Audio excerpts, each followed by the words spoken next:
ఒక యువకుడి మరణం, ఒక పోలీస్ ఎన్కౌంటర్ మరియు ఆ తర్వాత దేశవ్యాప్తంగా మొదలైన పెద్ద చర్చ. బీహార్లోని భోజ్పూర్ జిల్లాకు చెందిన భారత్ భూషణ్ తివారీ మరణం ప్రస్తుతం రాజకీయంగా, సామాజికంగా, న్యాయపరంగా పెద్ద వివాదంగా మారింది. అసలు భారత్ తివారీ ఎవరు? ఆయన ఏమి చేసేవారు? ఎన్కౌంటర్ రోజు ఏమి జరిగింది? ఈ వీడియోలో మొత్తం కథను తెలుసుకుందాం. భారత్ భూషణ్ తివారీ బీహార్ రాష్ట్రంలోని భోజ్పూర్ జిల్లాలోని బిలౌటీ గ్రామానికి చెందిన 26 ఏళ్ల యువకుడు. స్థానిక ప్రజల సమస్యలను సోషల్ మీడియాలో ప్రస్తావించడం వల్ల ఆయనకు మంచి గుర్తింపు వచ్చింది. వరదలు, నదికోత, గ్రామాల స్థానచలనం, ప్రభుత్వ పనుల్లో ఉన్న లోపాలు వంటి అంశాలపై తరచుగా వీడియోలు చేస్తూ ఉండేవాడని స్థానికులు చెబుతున్నారు. అందుకే చాలామంది ఆయనను ఒక సామాజిక కార్యకర్తగా కూడా భావించేవారు. అయితే జూన్ 17, 2026న జరిగిన ఒక ఘటన ఆయన జీవితాన్ని ముగించింది. పోలీసుల కథనం ప్రకారం భారత్ తివారీ వద్ద అక్రమ ఆయుధముందని సమాచారం అందింది. అతన్ని పట్టుకునేందుకు పోలీసులు ఆపరేషన్ నిర్వహించారు.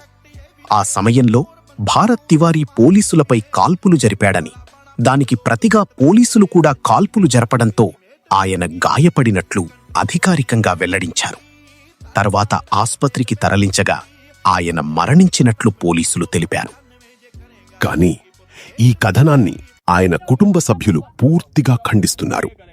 కుటుంబ సభ్యుల ఆరోపణల ప్రకారం భారత్ తివారీ అప్పటికే లొంగిపోయాడని, ఆయన వద్ద ఎలాంటి ముప్పు లేదని, అలాంటి పరిస్థితిలో కాల్పులు జరపడం ఎందుకు జరిగిందని వారు ప్రశ్నిస్తున్నారు. కొన్ని వీడియోలు సోషల్ మీడియాలో వైరల్ కావడంతో వివాదం మరింత పెరిగింది.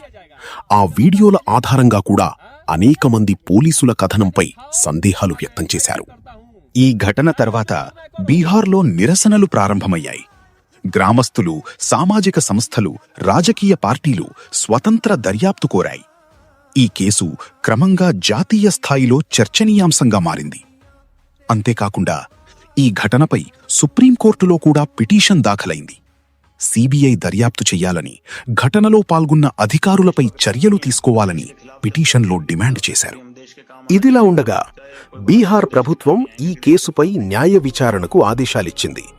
రిటైర్డ్ హైకోర్టు న్యాయమూర్తి పర్యవేక్షణలో విచారణ జరగనున్నట్లు ప్రకటించింది.